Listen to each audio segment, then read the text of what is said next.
Ito na nga yung pinagkapuyatan kong i-edit kagabi pero hindi pa nga rin natapos. Kaya nga ngayon lang na i-upload. Pero syempre, bago nga yun, hi, hello, welcome to my vlog. Kagagaling nga lang namin ng school nito dahil nagpa-enroll nga kami ng mga bata. Tapos dumiretso nga kami ng Centro Mall para nga bumili lang ng dishwashing liquid pero kung ano-ano na yung nakuha, bi. Hindi na ako nakapag-video kaya naman fast forward nga pag uwi namin. Inasikaso ko na nga kagad tong hugasin namin. Dahil bala ko na rin talaga mag-refill ng mga kung anong re-refillan. Konti lang naman itong huhugasan ko dahil pinagamitan nga lang namin ito nung umagahan. Yung mga lutuan nga sa lamesa ko na lang muna diniretso. Dahil naisipan ko na mag-general cleaning dito sa kusina. O diba magre-refill ka lang sana pero nauwi pa nga sa pag-general cleaning.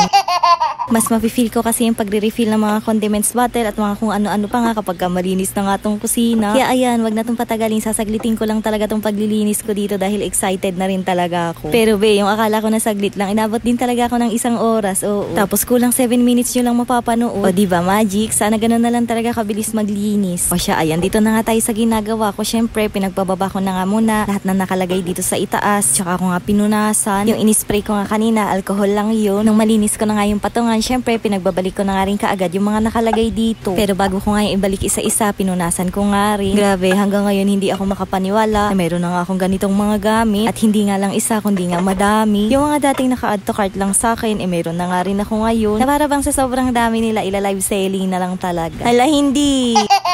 Nang matapos na nga ako sa kabila, syempre, dito naman tayo sa kabila. O ano, akala mo masarap madaming gamit, no? Imagine, kailangan sa 1 linggo mapunasan ko lahat to. Kaya naman sa mga nagsasana all dyan, dito sa mga gamit ko sa kusina, hala, tulungan nyo na ako. Pinag-aalis ko nga lang din muna pala lahat na nakalagay dito. Tapos ito, winalisan ko na nga rin. Dahil grabe, ang dami talagang alikabok dito. Tapos nung mawalisan ko nga, syempre, pinunasan ko nga rin na may alcohol. At isa-isa ko na rin pinagbabalik yung mga nakalagay dito. Siguro sa lahat ng gamit ko dito, itong takwarin na lang talaga yung hindi ko pa nagagamit. Pero the rest, kahit papano, nagagamit ko na nga. At sa tingin ko, mas okay yun kaysa nga sa nakatago lang sila. Syempre ate, hindi pwedeng hindi nga malinis. Ito ang pinaka-cute ko na ref. Na hanggang ngayon talaga marami pa rin ang nagtatanong kung magkano nga daw yung bili ko dito. Or kung ilang cubic daw ba to. At sa totoo lang, hindi ko talaga sila masagot dahil padala nga to sa atin ng isang follower. Kaya naman hindi ko talaga alam kung anong details nitong ref na to. At ang bukod tanging alam ko nga lang, lumalawig nga siya. Oo. Hala, alam nga namang umiinit kayo talaga, oh. Ayan, pagkatapos ko ang linisin yung bandang ref, dito naman tayo sa istante ko. Na sobrang giving na giving talaga dito sa kusina ko. At para nga malinisan ng maigi, tinanggal ko na nga muna rin lahat ng nakalagay dyan. Tapos pinunasan ko na nga rin bawat sulok. At nung sa tingin kong okay na nga, malinis na, edi binalik ko na nga rin yung mga nakalagay dyan. Hala, sa sobrang busy maglinis, hindi ko nga napansin na nasa loob na pala ng bahay yung ate ko. Sabi ko nga sa kanya, maupo lang muna siya dyan dahil magtatrabaho na muna ako. Ilang beses niya na kasi ako niyaya na maglaro nga ng baraha dahil yun talaga yung libangan namin kapag magkakasama kami. Pero ate, wala namang money involved doon at libangan lang talaga. Kanina nga pala, hindi ko nga naisamang tanggalin itong mga gamit dito sa ibaba. Dahil wala lang, gusto ko talaga, huli ko silang linisan.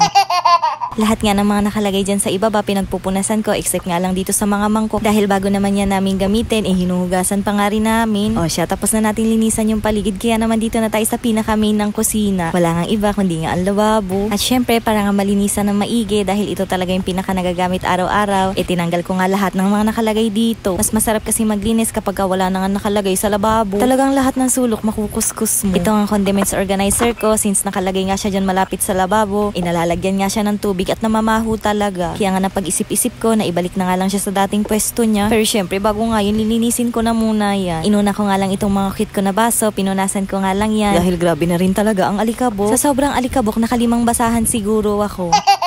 Actually, hindi naman totaling basahan yung ginagamit ko nga sa pagpupunas sa mga gamit ko dito. Kundi nga yung mga lumang panyo ng mga bata sa school. Very pambagets na kasi ang atake nun. At hindi na nga yung babagay sa kanila sa pasukan dahil grade 3 at grade 5 na nga sila. Kaya ayan, para nga hindi masayang, ginagamit ko na nga lang na pamunas dito sa kusina. Sa kusina nga namin, dito ang parte ang laging madumi. Sa pinaglalagyan nga nitong cute ko na platuhan at hindi ko talaga alam kung saan nga nanggagaling yung mga dumi. Kaya nga ayan, kapag ka maglilinis talaga ako ng kusina, dyan talaga yung pinaka nililinis ko. Kumbaga todo ko kuskus. Hindi ko na nga muna hinugasan yung platuhan ko dahil malinis pa naman yun, kaya nga pinunasan ko na lang. Kaya nga ito na yung next kong sinunod, yung maghugas nga ng condiments organizer ko. O diba, kung saan talaga siya napapadpad, pero dyan at dyan pa rin talaga siya bumabalik.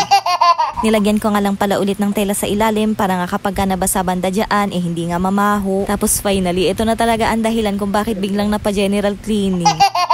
mag-refill nga ng kung ano-anong bote dyan. Sabi nga ng Papa J, ang tagal daw pala ng ginugugol ko dito kapag ka naglilinis nga ako ng kusina. At ngayon, expected ko na talaga na kapag gagamit nga siya ng kusina, iingatan niya na nga talaga. Aba, nakakahiya naman sa pinawis ko kung guguluhin at dudumihan niya to kaagad.